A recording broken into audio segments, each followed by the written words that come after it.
Bienvenue à Tuléar, la plus grande ville du sud de Madagascar. Nous sommes au terme de la légendaire RN7, la route du soleil qui mène à la ville qui ne dort jamais, ou Tuléar Timirour. Destination touristique par excellence, Tuléar rassemble et réunit toutes les ethnies de Madagascar sous un soleil parfois sans pitié quand ce n'est pas le Tiuquatim qui s'y met. Même si c'est une ville pleine de ressources, Tuléar a toujours souffert de la mauvaise renommée d'être un cimetière de projets, dont le développement tarde à démarrer. Néanmoins, depuis quelque temps, elle est en train de se métamorphoser, grâce à l'action conjointe de plusieurs acteurs et facteurs favorables.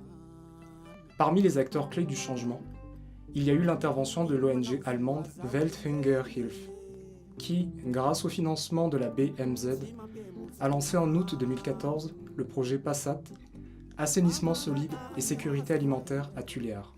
Problématique actuelle de toutes les villes en voie de développement, la gestion des ordures ménagères était un véritable défi à Tuléar. Le projet PASSAT est donc venu en appui à la commune urbaine de Tuléar pour y trouver une réponse efficace et efficiente. Un plan entier d'assainissement solide de la ville a été élaboré et mis en place en partenariat avec la municipalité.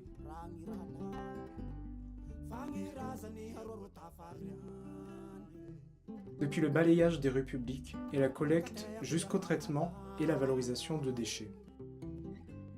Tuléar voit sa population augmenter de jour en jour, et qui dit population en hausse, dit hausse de la production des déchets.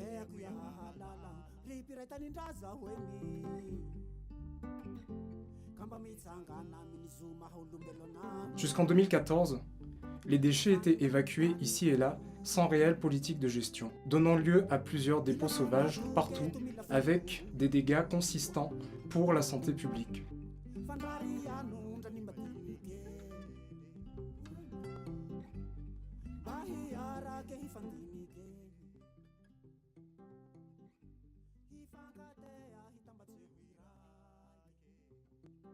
Aujourd'hui, une dotation de 3 camions bennes Mercedes-Benz et plus de 53 bacs à ordures de 7 mètres cubes, ainsi que d'autres outils et équipements, permettent l'action journalière d'assainissement. En plus, n'étant pas doté d'un vrai site de décharge suivant les normes environnementales, depuis 60 ans, la ville déposait ses déchets à Tsungbour, site sauvage au milieu des habitations. Elle a finalement été fermée grâce à l'intervention du projet PASSAT et remplacée par un centre de stockage et de valorisation des déchets. Inauguré en décembre 2016 par le président de la République, Rajanarmapian, le centre de stockage et de valorisation des déchets de Tuléar a commencé à fonctionner en mars 2017.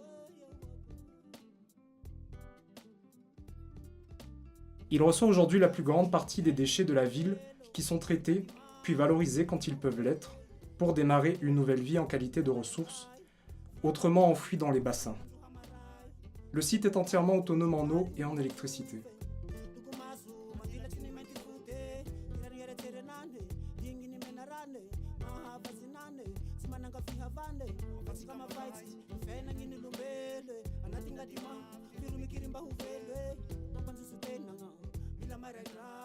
On y trouve également une plantation de cultures maraîchères à grande échelle qui exploite le compost venant des déchets organiques. Le site a créé de nombreux emplois pour la commune rurale de Belaland ainsi que de celle de Tuléar.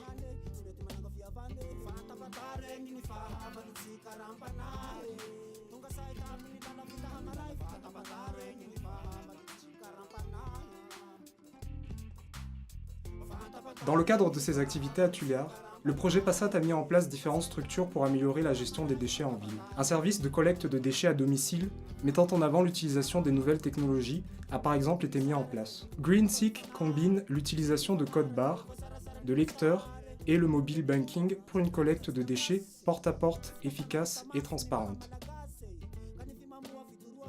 Au cœur du plus grand marché de la ville, un site de biométhanisation a été construit pour la transformation des déchets organiques en biogaz. Bien plus qu'un simple site de démonstration du potentiel de nos déchets, il est désormais un exemple parfait d'économie circulaire dont le biogaz est exploité pour préparer le plat du bio-resto.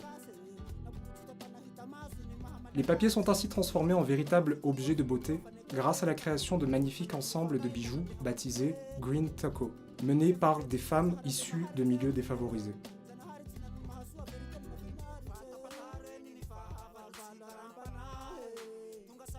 L'assainissement de la ville a ainsi créé un important développement économique dont les anciens points de dépôt sont remplacés aujourd'hui par de nouvelles activités génératrices de revenus. Afin de consolider ces actions en matière d'assainissement, le projet mène régulièrement des actions de sensibilisation à l'hygiène et à la propreté.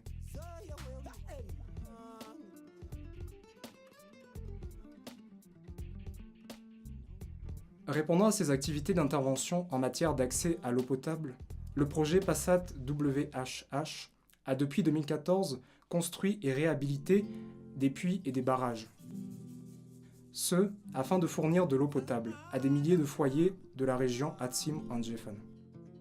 Les habitants des villages environnants de Saqqara, d'Inkiluluok et le parc de Zombitse, ainsi que Mikea, profitent d'un accès plus facile à l'eau grâce aux pompes India Mark III installées par le projet.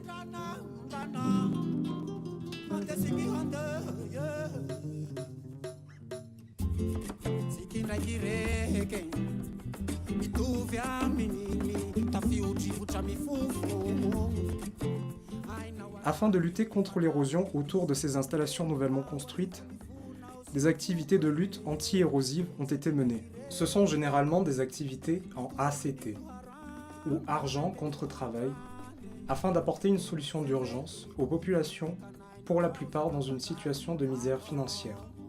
Le projet Passat mène des activités d'agroécologie afin de soutenir ces valeurs en faveur du développement des pays. Autour de Tuléar, différentes activités de vulgarisation de cultures maraîchères ont ainsi été menées afin de promouvoir une agriculture saine et durable.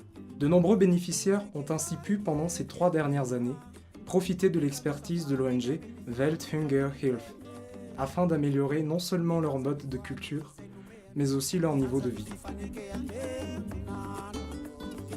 En outre, afin de répondre à une problématique de plus en plus importante à Madagascar, le projet est très actif dans le reboisement de la région Atsim-Anjefan, fortement concernée par la déforestation.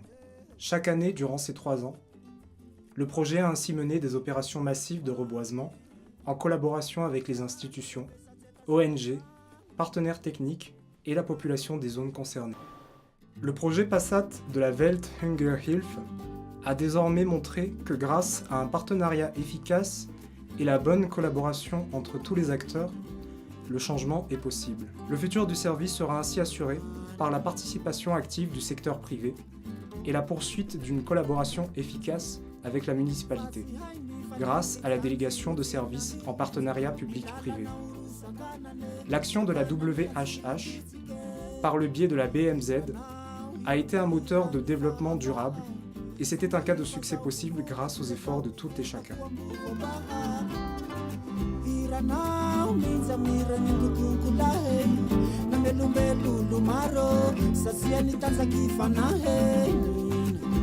Vatanete antena umea haja umea vumina hizibe vata umea tera umea laza umano valai mahere valai mahere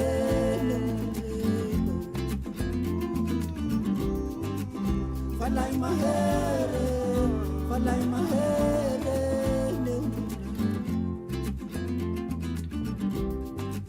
asanine Vatana sanulusua tarana kipanzaka tampu ni luha tetua ni vula filu